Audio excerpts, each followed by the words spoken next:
आप देख रहे हैं न्यूज 21, सत्य सटीक निष्पक्ष। नमस्कार, स्वागत है आप सभी का न्यूज 21 में। मैं हूं आपके साथ हर्षदा जोशी। आइए नजर डालते हैं इस वक्त की हेडलाइंस पर। जोधपुर सहायक कलेक्टर मामले पर निजी अस्पताल का बड़ा बयान। वसुंधरा अस्पताल में हुआ था। एसडीएम प्रियंका बिश्नोई का ऑपरेशन। अस्पताल निदेशक डॉक्टर संजय मकवाना के किया बड़ा खुलासा। मुख्यमंत्री भजनलाल शर्मा ने किया चित्तौड़गढ़ में पौधारोपण। अनगढ़ बावजी धार्मिक स्थल पहुंचे भजनलाल शर्मा। सीएम भजनलाल ने विपक्ष पर साधा निशाना। कहा, जिनकी सरकार होटल से चली वो सवाल कर रहे हैं। टोंक जिले के उनियारा से बड़ी खबर। एसडीएम ने किया औचक निरीक्षण। राजकीय कार्यालयों के निरीक्षण में खुली पोल। विभिन्न विभागों के कुल 108 में से 37 सरकारी कर्मचारी मिले अनुपस्थित। किसानों ने पाली जिला कलेक्टर को बताई अपनी पीड़ा। लगातार बारिश से पाली जिले के किसानों को हुआ भारी नुकसान। नहर की मरम्मत व फसल खराबे के सर्वे की मांग की गई। पाली के देसूरी उपखंड में लेपर्ड का आतंक। घोड़ेराव की गलियों में घूमता दिखा तेंदुआ। सीसीटीवी में देर रात गलियों में नजर आया खूंखार तेंदुआ। वन विभाग ने तेंदुआ पकड़ने के लिए पिंजरा व ट्रैप कैमरे लगाए। अब खबरें विस्तार से। मुख्यमंत्री भजनलाल शर्मा अपने एक दिवसीय कार्यक्रम के अंतर्गत चित्तौड़गढ़ जिले के नरबदिया में स्थित अनगढ़ बावजी धार्मिक स्थल पहुंचे, जहां उन्होंने देश के प्रधानमंत्री नरेंद्र मोदी द्वारा चलाए जा रहे एक पेड़ मां के नाम अभियान के तहत पौधारोपण कार्यक्रम की शुरुआत की। इस दौरान इस क्षेत्र में 1008 जोड़ों ने पौधों की पूजा कर वृक्ष लगाए। सीएम भजनलाल अपने तय कार्यक्रम से लगभग 1.5 घंटा देरी से पहुंचे। हेलीपैड पर सांसद सीपी जोशी, सहकारिता मंत्री गौतम दत्त, कैबिनेट मंत्री जोराराम कुमावत, निम्बाहेड़ा विधायक श्रीचंद कृपलानी, चित्तौड़गढ़ विधायक चंद्रभान सिंह, बेगू विधायक सुरेश धाकड़ ने स्वागत किया।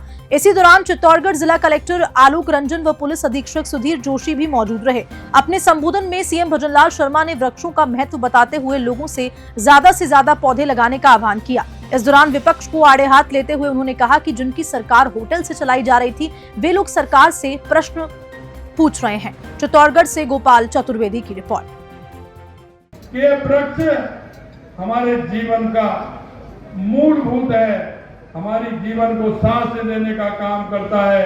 इसलिए देश के यशस्वी प्रधानमंत्री नरेंद्र मोदी जी ने जो एक आह्वान किया है, पर्यावरण को लेकर के अब आह्वान किया है कि एक पेड़ मां के नाम। मैं आपसे कहना चाहता हूं कि ये आप वृक्ष जरूर लगाना, और इसी वर्ष नहीं, हर वर्ष बारिश के समय में आपको वृक्ष लगाने हैं। अब बीच में भी लगा सकते हैं कि साहब वो तो बारिश की कह के गए, वृक्ष की तो। मैं आपसे इतना और कहना चाहता हूं कि जिस तरह से देश के यशस्वी प्रधानमंत्री नरेंद्र मोदी जी ने सामाजिक सरोकार के काम करते हैं, और वो सामाजिक सरोकार के कार्य आपने देखे होंगे कि 2014 से 2 अक्टूबर 2014 से उन्होंने एक स्वच्छता अभियान प्रारंभ किया था, और आज हम कह सकते हैं स्वच्छता अभियान हमारा जन जन के भागीदारी उसमें बना है, और उस स्वच्छता के अभियान को लेकर के हम चलते हैं। जब लगा कि हमारा बेटी बचाओ बेटी पढ़ाओ का नारा उन्होंने दिया था, क्योंकि हमारा लिंग अनुपात कम हो रहा था, बेटियों की संख्या घट रही थी। देश के यशस्वी प्रधानमंत्री नरेंद्र मोदी जी ने बेटी बचाओ बेटी पढ़ाओ का नारा दिया, और आज वो संख्या हमारी संतुलन में आई है, और पूरे समय में संतुलन में आकर के बेटी बचाओ बेटी पढ़ाओ का नारा जो उन्होंने दिया वो कामयाब होता हुआ दिख रहा है। और अभी उन्होंने 5 जून को पर्यावरण वाला विधायक कौन सा है, हमने 200 विधानसभा है, 200 विधायकों को उनके क्षेत्र में काम करने का और कामों की घोषणा करने का, उनका शिलान्यास करने का हमने काम किया है। हमने ये नहीं सोचा, हमारी स्थिति वो नहीं कि आप जब काम करते थे तो कांग्रेस के जब विधायक होते थे वो करते थे, दूसरे विधायकों के यहाँ काम नहीं होते। हमने कहा कि राजस्थान की 8 करोड़ की जनता, ये हमारी जनता 8 करोड़ की पूरी हमारी है। कोई भी विधानसभा हो, कोई भी किसी पार्टी का विधायक हो, हमारा काम सभी विधानसभाओं में होगा, और जनता की मांग ना होगी, मांग पूरी तरह से काम करेंगे। अनूपगढ़ जिला मुख्यालय पर आयोजित जिला स्तरीय जनसुनवाई में रायसिंह नगर पंचायत समिति वीडियो कॉन्फ्रेंसिंग हाल से अधिकारी जुड़े। आपको बता दें कि जनसुनवाई में जिला कलेक्टर अवधेश मीणा के समक्ष परिवादी नक्षत्र सिंह द्वारा परिवाद दर्ज करवाया गया। शहर में एक बहुमंजिला बिल्डिंग निर्माण को लेकर ये प्रकरण काफी दिनों से चर्चाओं में है। नक्षत्र सिंह ने कई बार प्रशासन को शिकायत भी दी है, लेकिन आज तक कोई भी कार्रवाई नहीं की गई। ऐसे में वीडियो कॉन्फ्रेंसिंग के माध्यम से जिला कलेक्टर ने स्थानीय प्रशासन से मामले की जानकारी ली, तो वहीं अन्य मामलों में भी जिला कलेक्टर द्वारा स्थानीय अधिकारियों से शिकायत को लेकर कार्रवाई को लेकर निर्देशित किया। रायसिंह नगर से राजू शर्मा की रिपोर्ट। पाली जिले के खारडा बांध कमांड क्षेत्र से आए किसानों ने जिला कलेक्टर लक्ष्मी नारायण मंत्री को ज्ञापन सौंपकर बताया कि औद्योगिक क्षेत्र में प्रदूषित पानी से ओवरफ्लो होकर जवाई नगर में गिर रहा है। वहीं प्रदूषित पानी खारडा बांध में आ रहा है, उनकी कई फसलें खराब भी हो सकती है। किसानों का कहना है कि नहर पूरी तरह से टूट चुकी है। बांध से पानी देने से पहले इन नहर की सिंचाई के लिए मरम्मत करवाई जाए, ताकि किसी भी तरह किसान पानी से वंचित नहीं रहे। दूसरी ओर अगर बात करें तो भारतीय किसान संघ की ओर से पटवारी और बीमा कंपनी की ओर से कृषि विभाग द्वारा क्रॉप कटिंग की जाती है, जिसकी सूचना उन्हें एक दिन पहले दी जाए, ताकि उनकी मौजूदगी में कार्य किया जाए और फसल खराब का सर्वे उन्हें अनुदान राशि दिलाई जाए। पाली से हस्तपाल सिंह की रिपोर्ट।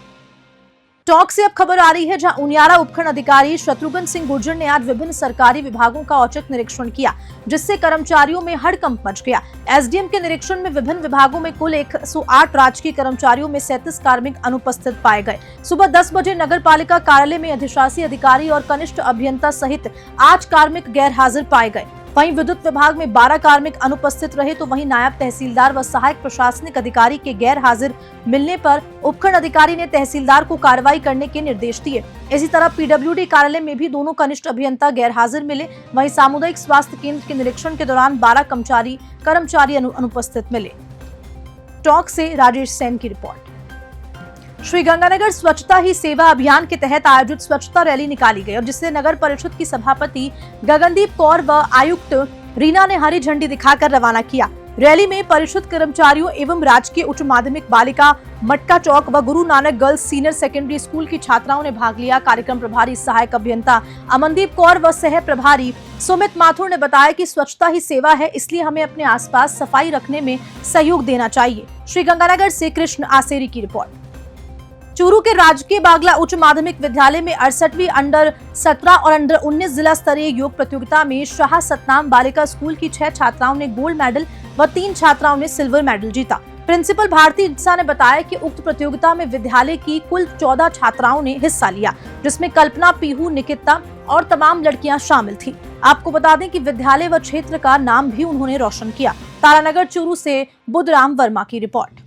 जालौर जिले के किशनगढ़ पुलिस थाने द्वारा चोरी करने वाले शातिर गैंग का खुलासा हुआ। खेतों और रहवासी क्षेत्र सड़क पर से गेट फाटक, टैंकर और अन्य सामग्री चुराने वाले गैंग का पर्दाफाश करते हुए 3 शातिर अभियुक्तों को गिरफ्तार किया। जालौर पुलिस अधीक्षक ज्ञानचंद यादव के निर्देशानुसार डीएसपी गौतम जैन व बिशुनगढ़ थाना अधिकारी पन्नालाल द्वारा मई पुलिस टीम मौके पर पहुंची और इस कार्रवाई को अंजाम दिया। जालौर से शंकर लाल चौधरी की रिपोर्ट। पाली जिले के देसूरी उपखंड क्षेत्र के घाणेराव कस्बे की गलियों में इन दिनों रातों में लेपर्ड गश्त कर रहा है। गलियों में तेंदुए के मूवमेंट से ग्रामीणों में दहशत का माहौल भी है। जानकारी के मुताबिक घाणेराव छीपा के पास स्थित मस्जिद के पास गलियों में रात के समय एक लेपर्ड के मूवमेंट का सीसीटीवी वीडियो भी सामने आने के बाद अब जो विभाग है वो हरकत में दिखाई दिया। वे एक पिंजरा व ट्रैप कैमरे लगाए हुए हैं। देसूरी से जयसिंह राठौड़ की रिपोर्ट। केकड़ी में 68वीं राज्य स्तरीय तीरंदाजी प्रतियोगिता का आयोजन मिश्री लाल दुबे उच्च माध्यमिक अकादमी में किया गया, और प्रतियोगिता में इंडियन राउंड 30 मीटर और 20 मीटर में छात्रा वर्ग से बीकानेर की टीम प्रथम, उदयपुर की टीम द्वितीय, गंगानगर की टीम तृतीय स्थान पर रही। इस प्रतियोगिता में चयनकर्ता सदस्यों में बीकानेर से विक्रम गंगा, मार्केट रोहित, बाड़मेर से देवेंद्र सागर, डूंगरपुर से प्रवीण कुमार, राजसमंद से महेश कुमार, टोंक से राजेश कुमार, केकड़ी से वीरेंद्र प्रताप सिंह और कई सदस्य मौजूद रहे। केकड़ी से राकेश चौधरी की रिपोर्ट। जोधपुर सहायक कलेक्टर प्रियंका बिश्नोई के निधन के मामले में अब एक निजी अस्पताल ने बड़ा खुलासा किया है। आपको बताते चलें कि हॉस्पिटल के निदेशक डॉक्टर संजय मकवाना ने बताया कि प्रियंका बिश्नोई का उनके अस्पताल में ऑपरेशन हुआ था। हॉस्पिटल निर्देशक डॉक्टर संजय मकवाना ने खुलासा किया कि एसडीएम प्रियंका बिश्नोई के सिर में एवी मालफॉर्मेशन नामक गंभीर और दुर्लभ बीमारी थी। ये बीमारी 2 लाख लोगों में से एक में पाई जाती है। प्रियंका बिश्नोई के सिर में एक लगभग 5 सेंटीमीटर की ट्यूब फट गई। जिसके कारण कर के अंदर ब्लीडिंग हो गई। और इसके अलावा डॉक्टर मकवाना ने परिवार द्वारा लगाए गए आरोपों का भी नकारा है। किसी तरह के एनेस्थेसिया और ब्लीडिंग की बात गलत है। ऑपरेशन सक्सेसफुल रहा था। इसी के साथ ही एडमिट होने से लेकर अहमदाबाद ले जाने तक पूरी कहानी डॉक्टर मकवाना ने अपनी जुबानी बताई। जोधपुर से मनोहर सिंह की स्पेशल रिपोर्ट। नोई जो हमारे यहाँ की पेशेंट थी इनफर्टिलिटी ट्रीटमेंट के लिए, उनके यूट्रस में एक मायोमा गांठ थी, जिसके लिए उनको दूरबीन सर्जरी के लिए 5 तारीख को हमने एडमिट किया था। 5 को दिन में उनकी सर्जरी हो गई थी। पेशेंट सर्जरी के बाद रूम में वार्ड में शिफ्ट हो गया था। पहले 8 बजे तक वो पोस्ट ऑपरेटिव वार्ड में बिल्कुल कंफर्टेबल रही, पैरामीटर सारे नॉर्मल रहे, कोई ब्लीडिंग पीवी नहीं था, कोई ब्लीडिंग नहीं थी यूट्रस की। अल्टीमेटली पेशेंट को 8 बजे हमने रूम में शिफ्ट कर दिया था। 10 बजे पेशेंट के पैरामीटर्स भी नॉर्मल थे, पेशेंट को ओरली भी अलाउ कर दिया था और ये था कि सुबह एक बार देख के पेशेंट डिस्चार्ज हो सकता है। मॉर्निंग में पेशेंट को थोड़ी रेस्टलेसनेस और इरिटेबिलिटी होने लगी, तो डॉक्टर ने जब 8 बजे राउंड लिया और फिर 9 बजे जब इलेक्ट्रोलाइट्स हमने कराए तो मालूम चला सोडियम थोड़ा कम है, पर इरिटेबिलिटी काफ़ी थी। तो वो देख के पेशेंट को हमने आईसीयू में शिफ्ट किया मैनेजमेंट के लिए। तब तक एनेस्थेटिस्ट जो जिन्होंने ओटी में भी काम किया था, डॉक्टर जितेंद्र, वो भी आ गए थे, फिजिशियन डॉक्टर अनिल भी थे। उन दोनों ने मिलकर ही तय किया कि आईसीयू में इनको बेटर मैनेज कर सकते हैं। और कांस्टेंट इरिटेबिलिटी, अनरेस्टफुल जो पेशेंट था वो बना रहा और पैरामीटर्स हम लोगों ने मैनेज करने की कोशिश की, डोपामिन से, नोरेट से। पेशेंट काफ़ी स्टेबल रहा पर इरिटेबिलिटी कांस्टेंट बनी रही। फिर न्यूरो फिजिशियन को भी दिखाया तो कांस्टेंट वो इरिटेबिलिटी का कोई डायरेक्ट कारण उस समय तक समझ में नहीं आ पा रहा था हमको। कार्डियोलॉजिस्ट ने भी देखा, इकोकार्डियोग्राफी भी की, कोई मेजर कारण वहाँ पे भी नहीं मिला। एब्डोमिनल स्कैन भी कराया आईसीयू में, वहाँ पे भी हमें कोई ऐसा मेजर कारण नज़र नहीं आया ब्लीडिंग का या कोई पोस्ट ऑपरेटिव कॉम्प्लिकेशंस का। सो अल्टीमेटली हमने रात में इंट्यूबेट किया सो दैट उसका ऑक्सीजन सैचुरेशन मेंटेन रह सके और पेशेंट जो है वो प्रॉपर्ली मतलब रेस्पिरेशन ले सके, थकान नहीं हो। At that time the patient attendant said कि भाई हम प्रियंका जी को अहमदाबाद शिफ्ट करना चाहेंगे ताकि हम वहाँ पे कारण भी ढूंढ सकें और ढंग से मैनेज भी हो जाए फर्दर उसके लिए। तो सुबह इसी रात में क्योंकि पेशेंट इतना इरिटेबल थे तो हम लोग सीटी यहाँ नहीं कर पाए। पेशेंट का अटेंडेंट का भी था कि सर अब वहीं जा रहे हैं तो वहीं हम सीटी कर लेंगे। वहाँ जब पेशेंट अनइवेंटफुली ट्रांसफ़र हो गई, 5:30-6 बजे तक अहमदाबाद पहुँच गए। जो डॉक्टर साथ में थे वहाँ भी उनको कोई सपोर्ट किया, एक्स्ट्रा दवाई की ज़रूरत नहीं पड़ी रास्ते में। जाने के बाद जब वहाँ सीटी स्कैन हुआ तो मालूम चला कि पेशेंट को जो है ब्रेन में एक एबी मेलफॉर्मेशन था फ्रंटल लोब में जो ब्लीड हुआ है और वो इस पूरी मोर्टलिटी या इस सारी कॉन्सिक्वेंसेज या कॉम्प्लिकेशंस के लिए मोस्टली रिस्पॉन्सिबल है। तो सर्जिकली या पोस्ट ऑपरेटिवली या एनेस्थीसिया वाइज ऐसा कोई कारण हमें नहीं समझ में आ रहा था, पर अब हमें लगा कि यस ये शायद एक कंजेनिटल कारण था जो बहुत रेयर होता है, 2 लाख में से 1% में नज़र आता है। वो था और वो ब्लीड हो गया, उसके कारण से मिसेस प्रियंका को इस सारी सिचुएशन से पास होना पड़ा। बहुत ही अनफॉरगेटेबल और ट्रेजिक इवेंट है हमारे लिए भी और परिवार के लिए भी कि पेशेंट को इस तरह की फेज से निकलना पड़ा। इसका कोई उपचार नहीं हो सकता था ऑपरेट होकर? जनरली ब्लीड होने के पहले अगर पता लग जाता तो शायद ट्रीटमेंट पॉसिबल है। ब्लीडिंग के बाद में पेशेंट जब तक डायग्नोज होता है और सारे ट्रीटमेंट की तैयारी होती है तब तक ऑलरेडी न्यूरोलॉजिकल डेफिसिट या न्यूरोलॉजिकल डैमेजेस बढ़ चुके थे, तो इसलिए ऑपरेट करने के लिए वो फिट नहीं थी पेशेंट। क्या ये बाई बर्थ हो सकता है या बाद में कोई घटना के बाद? मोस्ट ऑफ द टाइम ये बाई बर्थ ही होते हैं, डेवलपमेंटल कम ही होते हैं, कंजेनिटली होते हैं, डेवलपमेंटल रेयर हैं। क्योंकि ऐसा जितना रेयर है तो बहुत ज़्यादा इसके बारे में इंफॉर्मेशन साइंस को भी नहीं है, पर हाँ मोस्ट ऑफ द टाइम ये कंजेनिटली जन्म के साथ ही मिलता है। केकड़ी जिले में प्रत्येक तीसरे गुरुवार को आयोजित होने वाली जनसुनवाई में आज विभिन्न क्षेत्रों से आए आवेदकों ने अपनी समस्याएं, मांगे और शिकायतें प्रस्तुत की।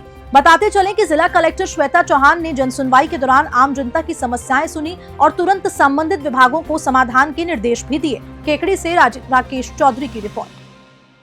राजकीय महाविद्यालय केकड़ी में राष्ट्रीय सेवा योजना यानी कि एनएसएस के तत्वावधान में स्वच्छता पखवाड़े के तहत शपथ और व्याख्यान कार्यक्रम आयोजित हुआ। कार्यक्रम के मुख्य वक्ता प्रोफेसर अनिल कुमार गुप्ता ने स्वच्छता के महत्व पर प्रकाश डालते हुए कहा कि हमारी धरती को सुंदर, हरा भरा और स्वच्छ रखना प्रत्येक नागरिक का कर्तव्य है। उन्होंने सिंगल यूज प्लास्टिक के उपयोग को हानिकारक बताते हुए इससे बचने की सलाह दी और गांधी जी के स्वच्छता के आदर्शों का अनुसरण करने के लिए प्रेरित किया। केकड़ी से राकेश चौधरी की रिपोर्ट।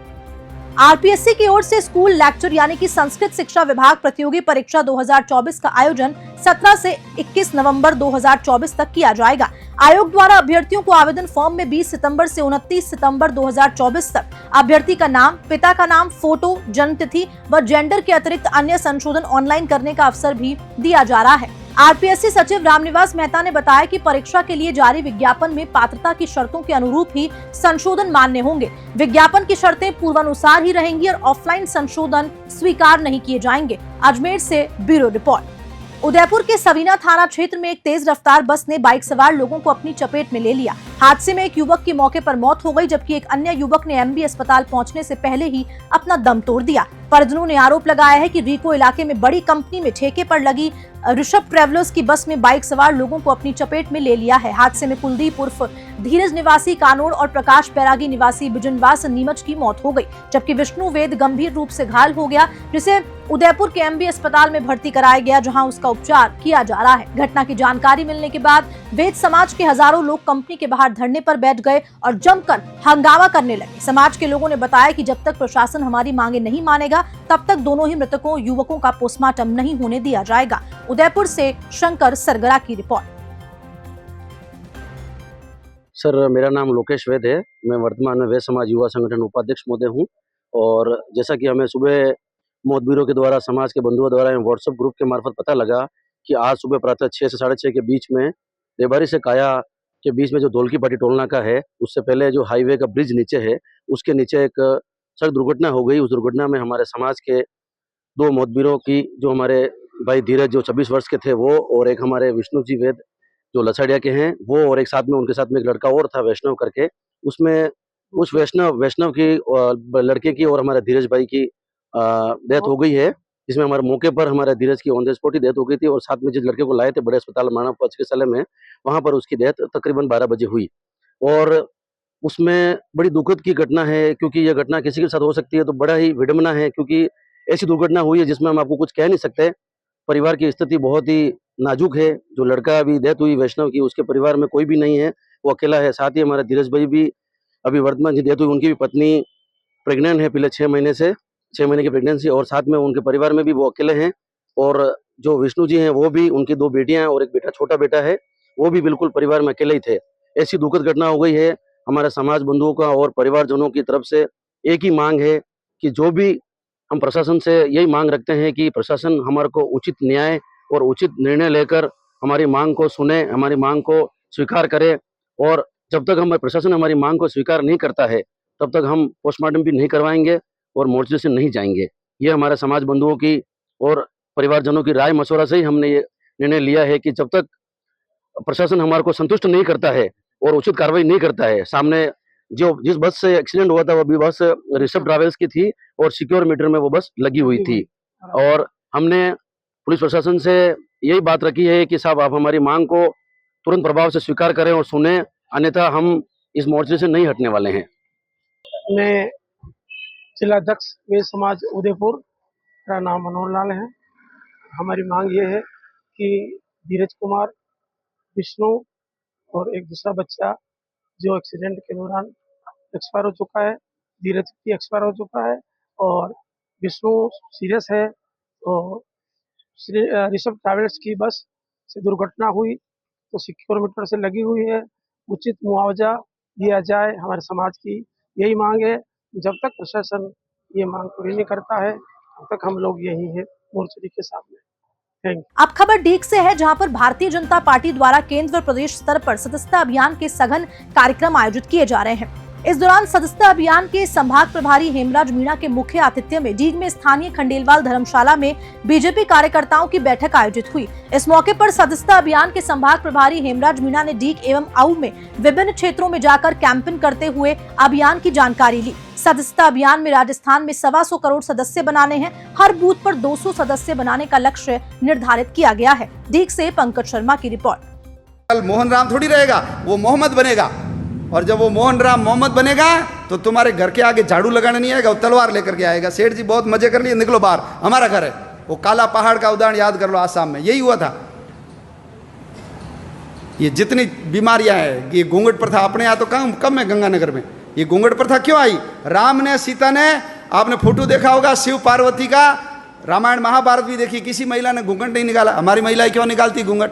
मुसलमानों से बचने के लिए। न तो चेहरा देखेगा न ले जाएगा। दिन में शादी क्यों हो गई, रात में शादी क्यों हो गई?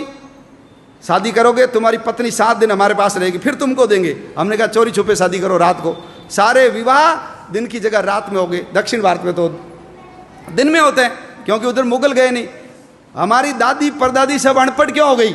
इसलिए अनपढ़ हो गई क्योंकि बच्चियां स्कूल जाती थी, मुसलमान उठा के ले जाते थे, तो हमने कहा भैया स्कूल जाना नहीं। ये सब हमारी दादी परदादी अनपढ़ हो गई। तो हमारे यहाँ तो कर्णगी, गार्गी कितने विद्वान, सीता कितनी विद्वान थी। द्रौपदी ने जो सवाल किए उस सवालों का उत्तर भीष्म भी नहीं दे पाया। पढ़ी लिखी थी तब किए ना। ये बाल विवाह, बच्ची को जल्दी शादी कर लो, शादीशुदा बच्ची को मुसलमान कम ले जाते थे। बाल विवाह इनके कारण आ गए। चमड़े का उपयोग, मांस का उपयोग। ये घर में लैट्रिन जाते नहीं थे, बाहर ही जाते थे। हड़प्पा मोहनजोदड़ो में कोई लैट्रिन नहीं निकली। और इसी खबर के साथ खबर दिन भर में इतना ही। आप देखते रहिए न्यूज़ 21। नमस्कार। अब खबरें देखना हुआ और आसान, बस करना है एक छोटा सा काम। सब्सक्राइब करें न्यूज़ 21 चैनल और बेल आइकन दबाएं।